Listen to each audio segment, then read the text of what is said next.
Pencast selanjutnya itu tentang cara merawat bayi.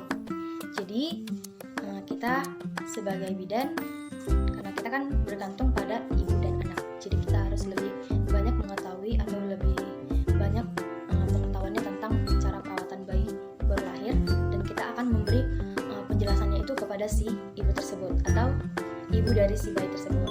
Jadi merawat bayi baru lahir itu sangat penting, karena ini bukan pekerjaan yang sangat mudah, tapi membutuhkan skill yang sangat bagus, karena kan merawat bayi baru lahir itu sangat penting.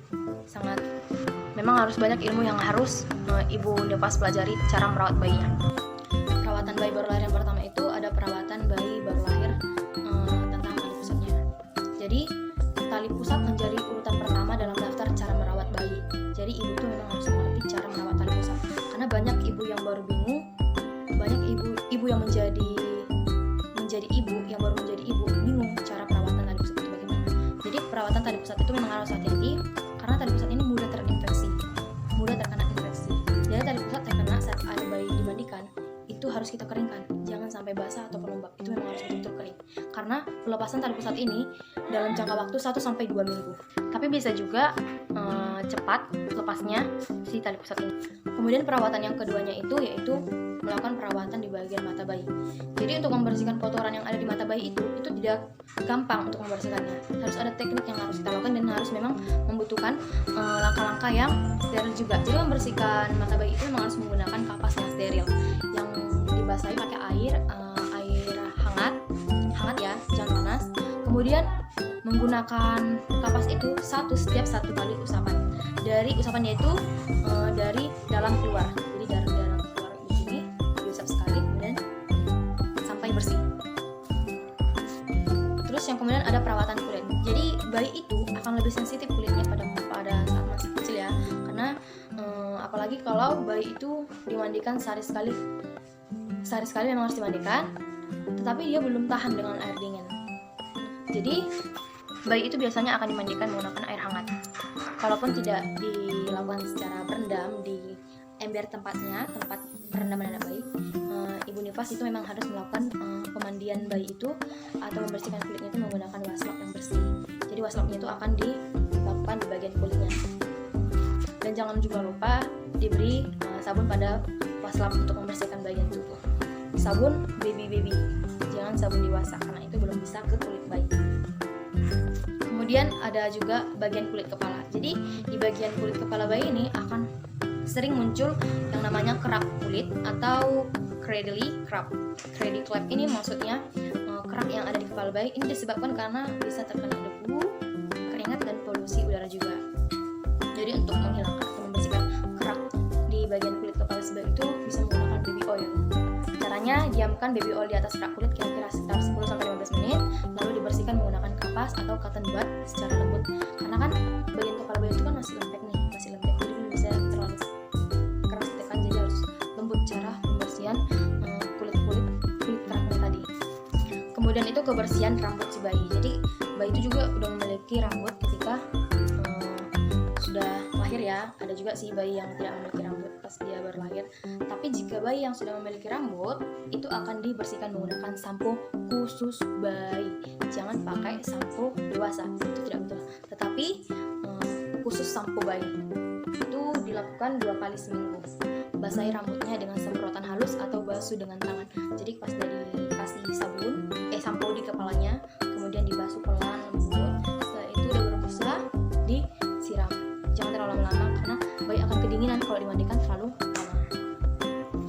Kemudian itu ada kebersihan hidung. Nah, di sini nih banyak terjadi kurangnya kebersihan pada bayi di bagian hidung. Banyak yang terjadi pada ibu yang kurang mengerti cara membersihkan hidung. Jadi kan biasanya hidung bayi itu akan ada kerak-kerak gitu, dan itu akan bisa mengganggu pernapasan untuk si bayi nanti.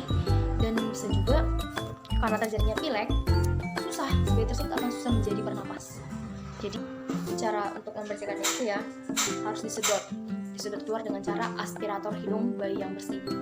Dengan cara ibu harus menggaruk sebelah hidungnya seperti ini, kemudian dengan jari lalu hisap sebelahnya secara bergantian. Ketika ini sudah bersih, ini ditekan, ini juga dibersihkan seperti itu. Atau bisa juga menggunakan, karena jari-jari kita yang besar ya kan, nggak muat ke dalam hidung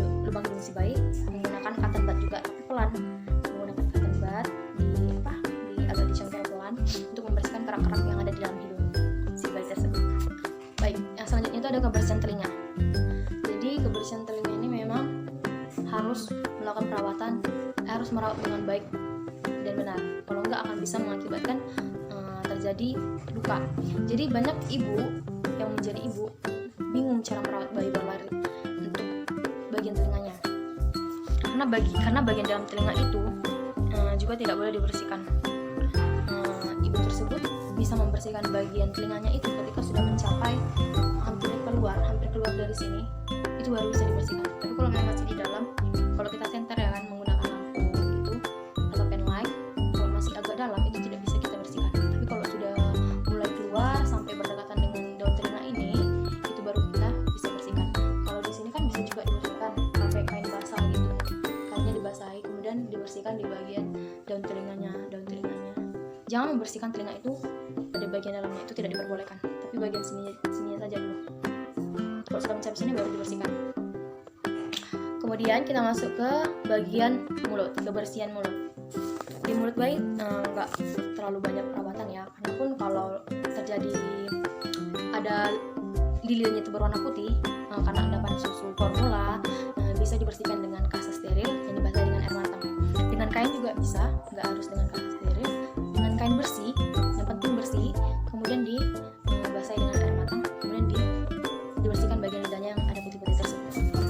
Dan ingat juga untuk ibu-ibu yang ingin membersihkan buat ibunya nanti, tangannya itu harus dibersihkan dulu sebelum melakukan perawatan di bagian lidah atau mulut si bayi nanti. Karena kan anak-anak juga harus dibersihkan juga ya. Kalaupun memang belum waktunya nggak apa-apa juga. Tapi lidahnya itu memang harus dibersihkan ya, supaya lebih bersih gitu, biar nggak ada endapan kayak susu formulanya gitu. Tangan ibu itu memang harus benar-benar bersih. Kemudian itu ada menjaga kebersihan kuku. Jadi kuku bayi itu setelah lahir itu akan panjang-panjang. Jadi cara melakukan perawatan kukunya itu dilakukan pakai gunting kuku khusus untuk anak bayi. Jangan gunting kuku dewasa, karena kalau dewasa itu kan kadang itu besar, bisa melukai kulit si bayi nanti. Kulit di daerah kukunya itu akan bisa kena gunting. Jadi pakailah gunting kuku bayi. Nanti di sini akan saya buat bagaimana gunting kuku bayi yang baik, yang benarnya itu bagaimana. Kemudian pada saat menggunting kuku bayi itu lakukan pada saat dia lagi tidur. Jangan pada saat dia lagi bangun atau beraktivitas. Sedang bangun kita gunting kukunya, dia tuh nggak kenal. Tapi pada saat dia tidur, dia tuh akan merasa kayak dipegangin gitu tangannya atau dikasih perhatian. Karena batinnya itu juga akan merasa seperti itu. Pada saat tidur baru kita gunting. Dan yang terakhir itu ada bagian pantat bayi. Jadi kebersihan pantat bayi itu juga sangat penting, karena bagian pantat bayi itu daerah yang sangat sensitif. Kalau kena bahan-bahan kimia kayak deterjen, diapers dan kotorannya sendiri atau kencingnya sendiri. Jadi pada saat dia buang fesesnya sendiri atau kencing itu memang harus kita bersihkan. Jangan kita lama-lama, itu harus kita lap, karena kalau kita lama-lama itu akan mengering dan akan terjadi sensitif di bagian pantatnya. Jadi untuk mencegahnya, usahakan bokong si bayi itu dalam keadaan kering dan bersih.